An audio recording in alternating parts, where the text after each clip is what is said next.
बोलती पुस्तके. ज्यांना वाचनाचा नाद त्यांना बोलती पुस्तके घाली साद. आमचं चॅनल सबस्क्राईब करा आणि सबस्क्राईब करायला इतरांनाही सांगा. नमस्कार श्रोते मित्र हो, बोलती पुस्तके सादर करीत आहे लेखिका नीलम मानगावे लिखित एक कादंबरी अखेर विसर्जन झालं. जातीय दंगलीचे परिणाम कुटुंबाअंतर्गत नात्यावर कसे होतात, दंगल कशी दूरवर पोहोचवली जाते, मानसिक, भावनिक, व्यावहारिक, आर्थिक, शैक्षणिकदृष्ट्या स्थानिक लोकांना त्याची काय किंमत मोजावी लागते वगैरे पैलूंवर प्रकाश टाकणारी ही कादंबरी अखेर विसर्जन झाले. ही प्रस्तुत कादंबरी याची साक्ष देते. विसर्जन कशाचे झाले? गणपतीचे झाले, जातीय दंगलीचे झाले, हसीना आणि राजाराम या नवरा बायकोच्या समज गैरसमजाचेही झाले. पण त्यातून हाती काय लागले, राजकारण्यांचे कसे फावले, ऐका. लेखिका नीलम मानगावे लिखित अखेर विसर्जन झाले. प्रकरण पहिले. पप्पू रात्रभर जागाच होता. झोप कशी ती नाहीच. या कुशीवरून त्या कुशीवर, त्या कुशीवरून या कुशीवर, नुसती तळमळ, वळवळ, सारखी उठ बस, डोळ्यांची उघड झाप, प्रचंड भीती, अस्वस्थता, जीवाची घालमेल. सारखे भयग्रस्त आवाज यायचे, कसले कसले भास व्हायचे. कुणीतरी आपल्याला घरातून बाहेर खेचल्यासारखं वाटायचं त्याला. तो मग घाबरायचा. कुठून आवाज येतो का कानोसा घ्यायचा आणि खरंच त्याला गडबड गोंगाट ऐकायला यायचा. आरडाओरडा, दंगा, घोषणा प्रचंड आवाजाने तो दचकायचा. कानावर हात ठेवून आवाज बंद करण्याचा प्रयत्न करायचा, पण आवाज यायचाच. तो मग गुडघे पोटात घेऊन गुडपून झोपायचा, म्हणजे तसा प्रयत्न करायचा. दोन्ही हात घट्ट पकडून बोटात बोटे घालून धरलेले हात दोन्ही गुडघ्यात घट्ट धरून एका कुशीवर झोपायचा. परत कुस बदलायचा, हात तसेच गुडघ्यात घट्ट धरलेले. भयान रात्र सरायचीच नाही. अशात कधीतरी मग झोप लागायची की पुन्हा दचकून जाग यायची. तो मग प्रचंड घाबरायचा, उठून बसायचा. चेहऱ्यावर, मानेवर घाम डबडबलेला असायचा. आपल्या पांघरुणाने तो घाम पुसायचा आणि बाहेरचा आवाज ऐकण्यासाठी इकडे तिकडे पाहायचा.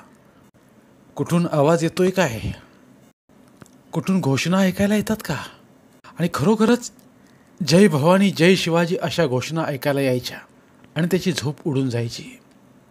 कितीतरी उशीर तो जागाच असायचा. पुन्हा झोपायचा, पुन्हा दचकून उठायचा, घाबरायचा, इकडे तिकडे संशयाने बघायचा. रात्रभर हीच साखळी चालायची, झोप नाहीच. त्यामुळे दुपारभर त्याला सारखी झोप यायची. गेले 8 दिवस हेच चाललं होतं. आताही त्याला दुपारची डुलकी लागली होती. झोपेत असतानाच मोठ्यांदा होणाऱ्या आवाजानं त्याला एकदम जाग आली.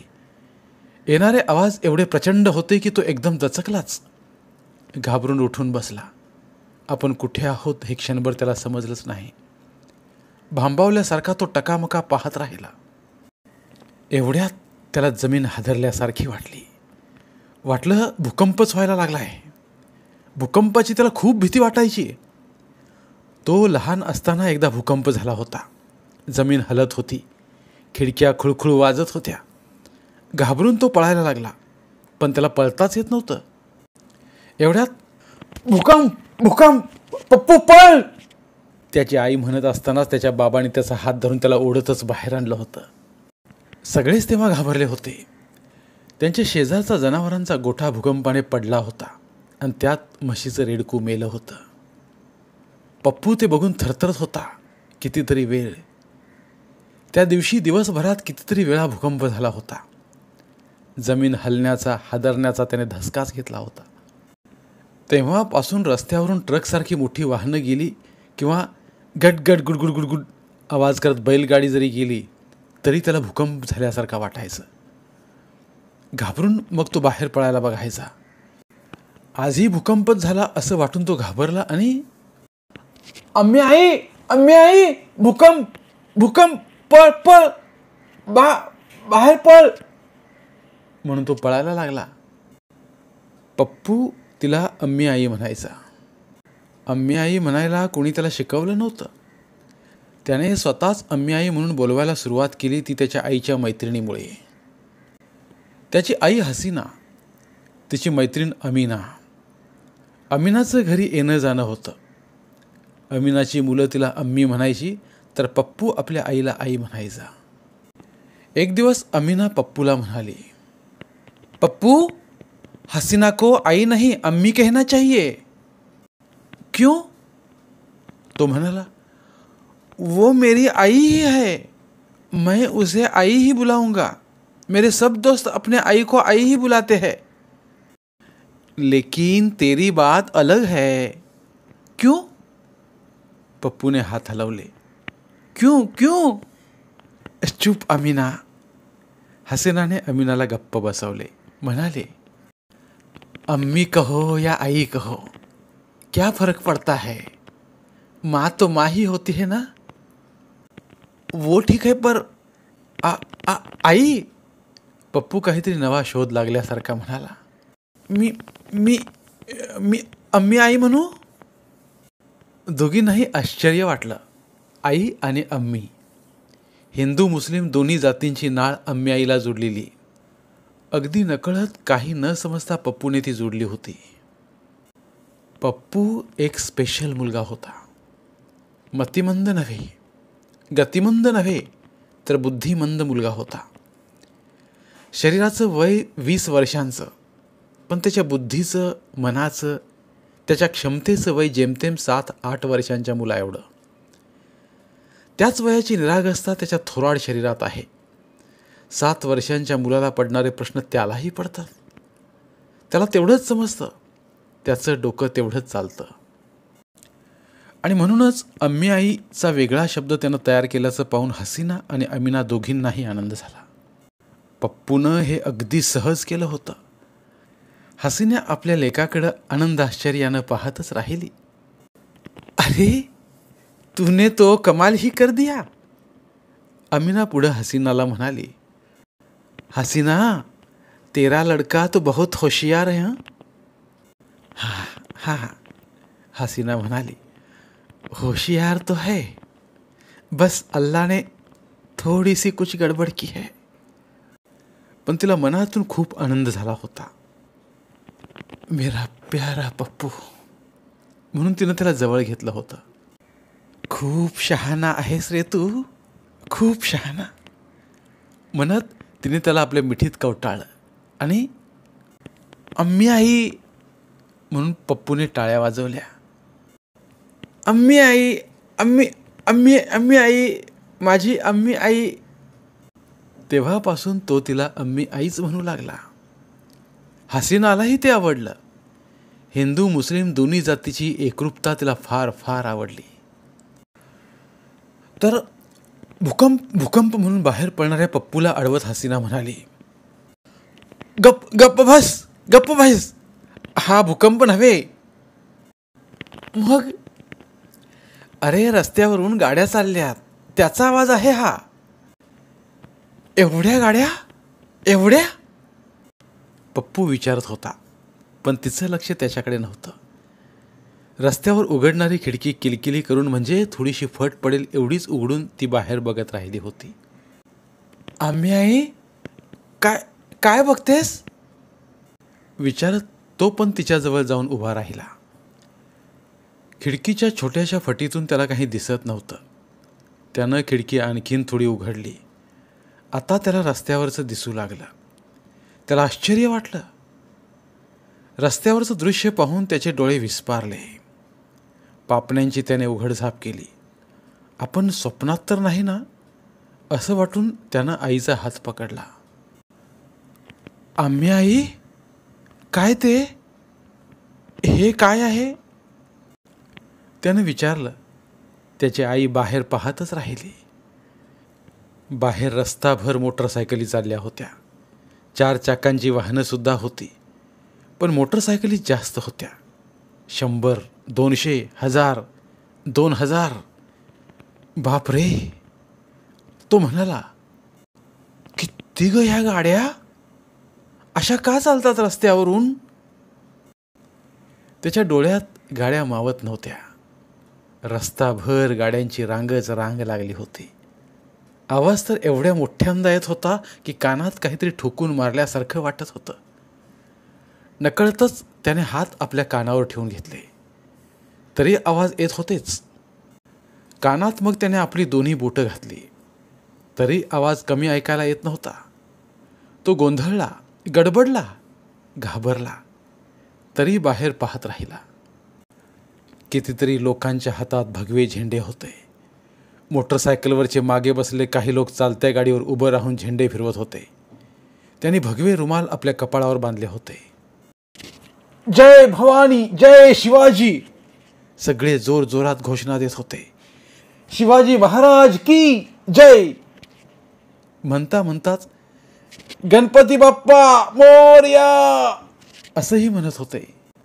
पडर पोम पोम पिंग पिंग, गाड्यांच्या कर्णकर्कश आवाजाने वातावरण जणू दडपून गेले होते. वाजणारे हॉर्न, गाड्यांचे आवाज, गाड्यांचा धूर आणि घोषणांचा दणका, सगळं काही भयानक, भयंकर वाटत होतं. दहशत माजवणारं होतं. हे सगळं बघून पप्पू भयंकर घाबरला. हसीनाचा हात त्याने गच्च पकडला. म्हणाला, अम्मी आई, हे काय आहे? एवढे लोक एकदम का चाललेत? कुठे चाललेत? अरे बाबा, ही मिरवणूक आहे. कसली मिरवणूक? गणपतीची? त्यानं आपली शंका व्यक्त केली. पण गणपती तरी कुठे दिसलाच नाही. गणपतीची मिरवणूक नव्हे रे ही. मग गणपती बाप्पा मोरया का म्हणतात ते? गणेश चतुर्थी आहे ना, म्हणून. मग जय भवानी, जय शिवाजी का म्हणतात? शिवाजीच्या घोषणा का देतात सगळे? गणपतीचा आणि शिवाजीचा काय संबंध? हसीना त्याच्याकडे पाहत राहिली. सांग ना अम्मी आई, गणपती आणि शिवाजीचा काय संबंध? कुणाचाच काही संबंध नाही रे बाबा, ती म्हणाली. हे सगळं वेगळंच आहे. वेगळंच चाललंय हे सगळं. म्हणजे तुला नाही समजायचं ते. तू सांग ना, म्हणजे समजेल मला. तू शिकव मला, म्हणजे मी शिकेन सगळं. काही नको असलं काही शिकायला, ती म्हणाली. चल बघू तिकडं, खिडकी बंद करते मी. एवढ्यात कुणीतरी एक दगड मारला. खिडकीच्या गजावर धाडदिशी आपटून दगड खाली रस्त्यावर पडला. केवढ्यांदा तरी आवाज आला. घाबरून ती खिडकीपासून बाजूला झाली. पप्पूलाही तिनं बाजूला ढकललं. हळूच हात पुढं करून खिडकीचं दार तिनं बंद करून टाकलं. खिट्टीही लावून टाकली. घाबरलेला पप्पू थरथरू लागला. घाबरल्यामुळे त्याचे मोठे मोठे डोळे थिजून पांढरे फट्ट पडले. घाबरू नको पप्पू, घाबरू नको, काही होत नाही. पण आम्ही आई, त्यांनी आपल्या खिडकीवर दगड का मारला? का मारला? तेही तुला नाही समजायचं पप्पू. मला माहीत आहे मला, पप्पू म्हणाला. तू मुसलमान आहेस आणि बाबा मराठा आहेत, म्हणून त्यांनी दगड मारला. तुला कुणी सांगितलं हे? माझा दोस्त दीपू, तो मंदिराजवळच्या घरातला. तो म्हणाला, तुम्हाला लोक आता सोडणार नाहीत, तुमच्यावर चिडलेत ते. मी म्हणालो, का? आम्ही काय केलंय? तर म्हणाला, तुझी आई मुसलमानाची आहे ना, म्हणून हिंदू लोक तुझ्या आईवर रागावलेत. आणि आणि आणि काय बरं? हां, तो म्हणाला, तुझे बाबा मराठ्याचे आहेत, म्हणून मुसलमान लोक तुझ्या बाबावर चिडलेत. आता तुमचं काही खरं नाही. आम्ही आई, खरंच लोक चिडलेत. ते आपल्याला मारतील. नाही, तसं काही होणार नाही. तू तू काळजी करू नकोस. पण दीपू दीपू मूर्ख आहे तो. दीपूचे बाबाच असं म्हणत होते. मग ते पण मूर्ख आहेत? पप्पू, लोक काहीही म्हणतात, आपण त्यांच्याकडे लक्ष द्यायचं नाही. पण पण आम्ही आई सांगितलं ना, लक्ष देऊ नकोस म्हणून. ते नव्हे, दुसरं काय पप्पू? मी तुला एक विचारू? विचार ना. काय विचारणार आहेस? आम्ही आई, मी कोण? म्हणजे? तिनं आश्चर्यानं विचारलं. तसा तो म्हणाला, म्हणजे मी मुसलमान की हिंदू? म्हणजे बाबांसारखा मराठा की तुझ्यासारखा? पप्पूची आई हसीना क्षणभर गोंधळली. तिला काय बोलावं ते पटकन समजेच ना. आपल्या मुलाला काय सांगावं आता, या विचारात ती गडबडली. पण क्षणभरात स्वतःला सावरून म्हणाली, पप्पू, आपण सगळी माणसं आहोत. तू, मी, तुझे बाबा, तुझे सगळे दोस्त, शाळेतले मित्र, तुझे शिक्षक, मॅडम, आपली अमिना आंटी, सगळी आपण माणसं आहोत की नाही? पप्पूने मान हलवली. मी मुस्लिम म्हणून मला एक डोळा जास्त आहे का? की तुझे बाबा मराठा म्हणून एक हात जास्त आहे? नाही ना? पप्पूने पुन्हा नकारार्थी मान हलवली. सगळ्यांना सारखेच हात, पाय, नाक, डोळे, कान आहेत की नाही? आहेत ना? पप्पू पाहतच राहिला, काहीतरी नवीनच समजल्यासारखं. म्हणजे आपण सगळी माणसं आहोत, ती म्हणाली. पप्पूला किती आणि काय समजलं कुणास ठाऊक, पण तो गप्पच बसला. त्याच्या चेहऱ्यावरचे भाव मात्र सारखे बदलत होते. नवीन काहीतरी शिकल्यासारखे त्याचे डोळे चमकले. रस्त्यावरच्या सगळ्या गाड्या गेल्यामुळे रस्ता शांत झाला होता. कसलाही आवाज ऐकू येत नव्हता. उठून तिने खिडकी उघडली. खिडकी उघडण्यात तिचे 2 उद्देश होते. एक तर खिडकी उघडल्यामुळे घरात प्रकाश आणि मोकळी हवा येणार होती, आणि दुसरं म्हणजे खिडकी उघडल्यानंतर बाहेरचा कानोसा घेण्याच्या नादात पप्पूचे प्रश्न थांबणार होते. त्याच्या मनातला गोंधळ त्यामुळे शांत होणार होता. आणि झालंही तसंच. खिडकी उघडताच पप्पू उठून खिडकीजवळ गेला. बाहेरचा मोकळा रस्ता बघून त्याला बरं वाटलं. तो बाहेर बघत राहिला. हसीनाला बरं वाटलं. बरं झालं, खिडकी उघडल्यामुळे हिंदू मुस्लिमांचा गोंधळ तो विसरला. पण तसं झालं नाही. आम्ही आई, तिच्याकडे तोंड करून तो म्हणाला, आपण सगळी म्हणजे तू, मी, बाबा, सगळी माणसं आहोत. मग हिंदू मुस्लिम हे काय आहे? ती मूर्खांची पिल्लावळ आहे. म्हणजे? हे तू तुझ्या बाबांना विचार आल्यावर. आम्ही आई, तो म्हणाला, तुला उत्तर देता येत नाही? नाही येत. मग तू नापास. आम्ही आई नापास. त्याने टाळ्या वाजवल्या. त्याला खूप खूप आनंद झाला. आपली आई नापास हे त्याला भन्नाटच वाटलं. हसत हसत तो टाळ्या वाजवत राहिला. अज्ञानात शहाणपण असतं म्हणतात ते खरंय, ती तोंडातल्या तोंडातच म्हणाली.